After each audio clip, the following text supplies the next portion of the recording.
Hi, everyone, and welcome to Val Talks Pets, the forum for pet parents and enthusiasts alike. Having been in the pet industry for over 10 years now, I'm going to share with you issues and questions that arise as I work with pet parents on a day-to-day basis. I am not a veterinarian, but I do have certifications in canine, feline, small animal, fish and herptile, and avian health and nutrition from the University of California, Davis Extension. Hi, everyone, and welcome to this episode of Val Talks Pets. Well, it is that time of year when holidays are upon us. Whether you are celebrating Hanukkah or Christmas, our pets are usually included in all the festivities. Our pets are part of the family, so just about every pet owner I know has their pet's Christmas stocking hanging up to be filled by Santa Paws. Special occasions like Christmas can add a whole other dimension to our pet care and management. And I'm sure that many of the tips and suggestions I will be making for holiday preparedness applies to other celebrations as well that are happening this time of year. So let's start with the fun stuff with regards to getting our pets gifts for Christmas. There are a lot of toys and treats in all the pet specialty stores and pet departments of other stores this time of year. It is so tempting to load up. I try to do a toy and a treat for my gang. The dog probably gets a bit more, being very honest here, but I do have to keep in mind that many of our guests bring treats for the dog at Christmas. Now, our friends have come to know what kind of treats we give to Tundra and what we do not. They stick to the list, so that makes things a bit easier. However, I can tell you, many people come in asking for a suggestion for a dog treat that they would like to take to someone's house that has a dog and they do not know what to get. We err on the side of caution here, suggesting something that has very few ingredients and one that we know is popular. Many people do not know what to get your pet, and some may be choosing based on what they got their dog 20 years ago. So if you do get a dog treat gift that isn't something that you would give your dog, or it will elicit an allergic reaction or upset tummy, I suggest being gracious and say you will add these to the treat bin for a later time. You can always donate them later to your local shelter. And if you end up with a bunch of toys your pets are not interested in, again, bundle them up and take them to the local shelter. And remember, while you are hiding those treats and toys from your pet, make sure you have stored them in a place where your pet cannot get to them while you are out or not watching. Tearing into a bag to get at a treat may just send you for an unwanted trip to the vet. Now, although we get our pets gifts for Christmas, one thing that is very, very important to follow is that giving a pet as a gift at Christmas is a serious no-no. Many shelters and rescues suspend adoptions just before Christmas to avoid the last-minute shoppers who think giving a cat or dog to a relative is a good idea. Now, there is the scenario where a family has had discussions and talks about whether getting a pet is something everyone will be committed to. In this case, if the family has made a collective decision taking into account all the pros and cons and have decided that as a family gift they want to get a dog or cat, then I can see this decision. However, if the idea is to get grandma a cat, for instance, as a companion because at some point someone suggested, "Gee, Grandma, you should get a cat," and she said, "Yes, I've often thought of getting a cat," this is not a good enough reason to surprise her with a cat on Christmas Day. The shelters are trying to avoid the returning of pets, and this is the exact scenario that contributes to this. Grandma may have said in passing she thought of having a cat, but does she really want the lifetime commitment, emotionally and financially, of having a pet? So, if you really think this is a good idea, wrap up some photos of shelter animals and say if getting a pet is something she wishes, after Christmas she can pick out the pet she wants and the adoption fee is your gift to her. Whatever the scenario, it is never a good idea to surprise someone with a live animal on Christmas. Okay, so let's look a little more deeply at the things we need to be aware of during the holidays when we have pets. Christmas can be a very stressful time for our pets, mostly because there's so much going on with decorations, baking, and cooking, and visitors. So, one way to help our pets is to have some calming treats or supplements on hand in case they start to become anxious. This should be thought of as a safety measure because stressed pets can do some rather odd things. So it is best to get ahead of any unwanted behavior due to stress. Other things to think about are candles, scented candles, and essential oil infusers. We love to have those Christmassy smells in the house, but strong scents can be harmful. According to preventivevet.com, the scents themselves can cause stress or airway irritation for your cats and dogs.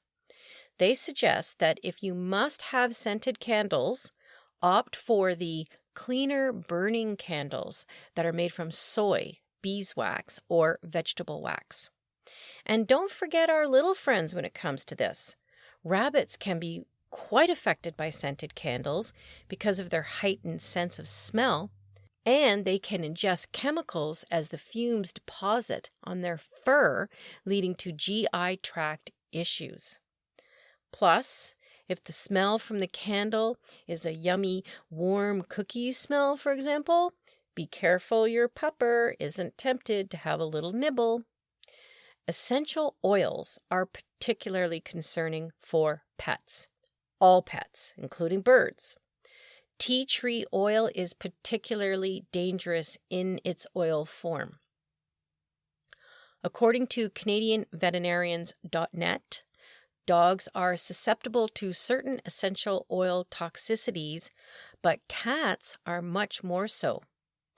There is mixed opinion on the use of vaporized or aerosolized essential oils.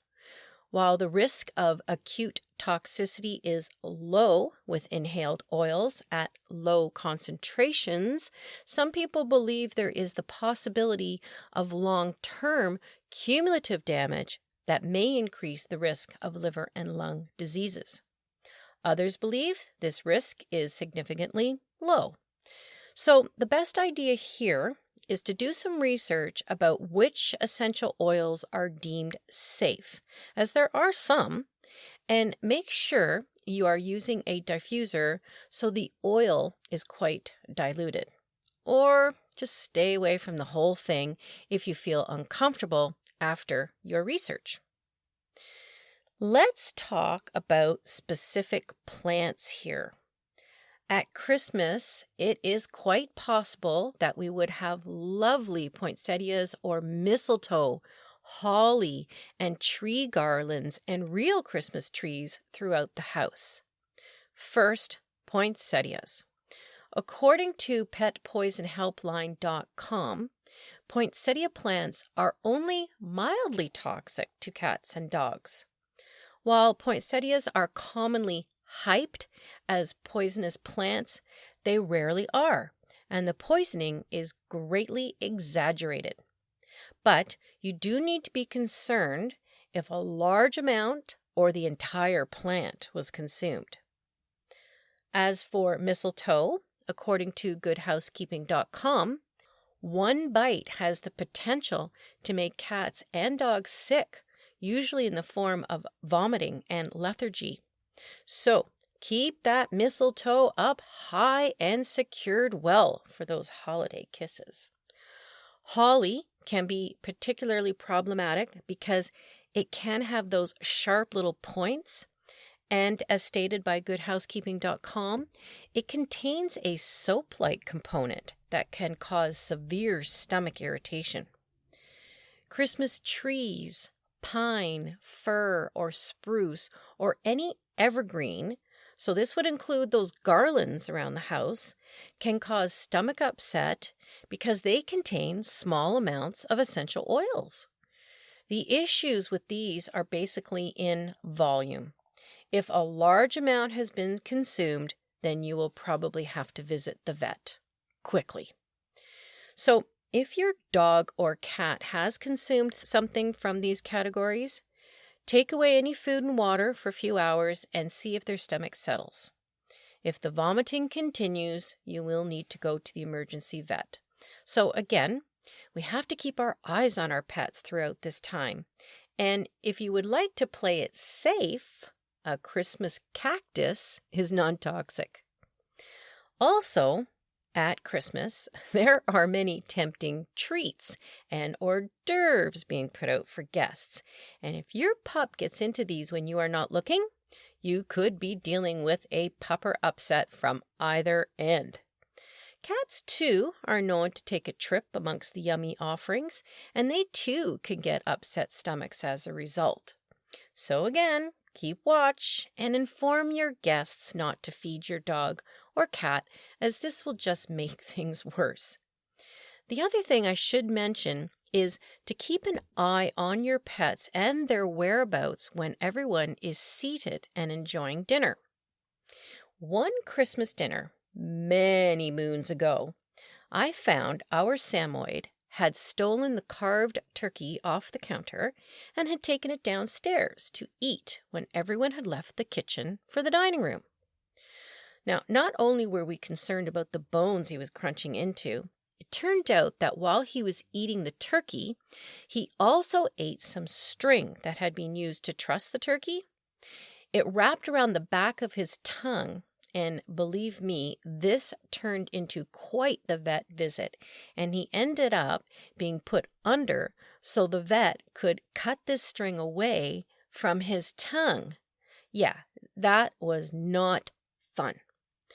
Okay, so besides food, we also need to watch the gift wrap and the ribbons, etc., that can be left around while opening presents.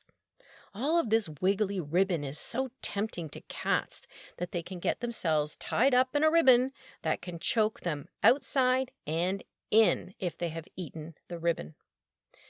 After all the wonderful gifts have been opened, the next thing to watch for is any small toys or soaps or anything that you can think of that could be a hazard to your dog or cat.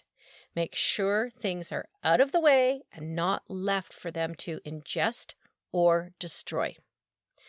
Of course, many of us have mature dogs and cats that are not an issue with any of these concerns. But if you have a pup or kitten or a rambunctious dog or cat, these are things to keep ahead of.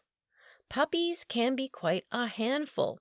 So be super diligent with regards to eating things they shouldn't, pulling trays of food off the counter, ripping open things they shouldn't, and bolting out the door when guests come over. It may be a special occasion, but use this opportunity to reinforce your ongoing training when guests arrive, or if need be, puppy may have to go into its crate or another room until everything settles down. People often dress up a bit when going out during the holidays, so a dog jumping on their nice clothes may not be appreciated. So work on that sit while people come in. Cats and kittens in particular can also get into many things, and kittens are notorious for climbing Christmas trees and toppling the whole thing down. Plus, ornaments at a lower level are way too tempting. My Rory decided it was a good idea to crunch the lights on the tree where he could reach. You can always tell a house with a young cat by how high their tree ornaments begin. If you really need to deal with a tree climber, there are cat repellents at your pet specialty store you can try. Remember, the spray bottle tactic is not effective, as this only means they will stop climbing the tree when you are home, and you also become a source of resentment to Kitty. Some old-fashioned discipline with removing Kitty and telling them no firmly is a good training method, and again, you can try the repellents. After Christmas, many celebrate New Year with, again, food, drink, and friends. Again, we need to watch our pets for an increase in stress and for joining the party, partaking in the food or drink. Alcohol is not for pets, nor is cannabis. It is not funny to have a drunken guest pour beer into your dog's mouth. According to puptrait.com, feeding a dog alcohol is actually quite cruel and dangerous, and feeding a dog beer or booze is a form of animal abuse. Dogs can exhibit severe central nervous system symptoms, hypothermia, vomiting, coma, and diarrhea from consuming alcohol or absorbing alcohol through their skin. Even small amounts of alcohol can trigger life-threatening levels of toxicity, including a dangerous condition called metabolic acidosis. This condition creates an extreme increase in total body acidity. The condition can slow breathing, inhibit oxygenation of the blood, slow heart rates, hypothermia, decreased body temperature, and even cause a fatal heart attack. So, no alcohol, and make sure your guests know the rules. And remember, all those streamers used at New Year's? Kitty is probably just waiting to get his paws on all that fun. So we know we have to be diligent here to make sure there is no choking or ingestion of the party decorations. So, being a diligent pet owner means we have to keep our pet's well-being at the forefront of our thoughts, despite the fact that we have so many things going on. I always say, make a list. Think ahead of what you need for your pet, what your pet may like to enjoy the festivities, and have you informed your friends that you have a pet and that here are a few rules you would like to make them aware of? Most people usually ask if they can give something to your dog, but there is always that odd person that thinks it's okay. So maybe have at the ready something you can say that won't hurt that person's feelings or center them out. If children are coming to your home, again, be prepared. Are these children that know how to be around dogs and cats? If not, you've got a teachable moment here. Chasing your cat because they want to pet it is not acceptable. And it can be so awkward with some parents that just don't get it. I've had people come in who are paying absolutely no attention to their children and catch them beating our store cat with some toy or banging the cat tree she is sitting on, annoying and scaring her to death. At that point, my cat's safety is a priority. So, a child like that will be told to stop it, that is not how we treat animals. So, you will have to have this scenario thought through if children are coming over. Hopefully, they will be like me when I was a kid and dragged to an adult fair with my mother. If there was a dog or cat in the house, just show me the way, and I'll spend the evening sitting with them and petting them or playing with them. Don't worry, Mom, there's a cat here. So, hopefully, all our pets will have a very special family time throughout the holidays. And if you have a moment, maybe drop over some toys or treats for the shelter pets. So, happy holidays and Merry Christmas from everyone here at Val Talks Pets, and special hugs to all the fur kids. I heard Santa Paws will be extra generous this year. Cheers, everyone! Thank you for listening to Val Talks Pets. Please remember to follow or subscribe to ensure that you never miss an episode. To really help the show and to make it easier for others to find, please rate and review each episode that you find interesting and helpful. And don't forget that you can also email me at val@valtalkspets.com with topics you would like me to address or with any questions you may have. Also, check out my website at valtalkspets.com and let me know what you think and how we can improve upon it. Thanks for caring!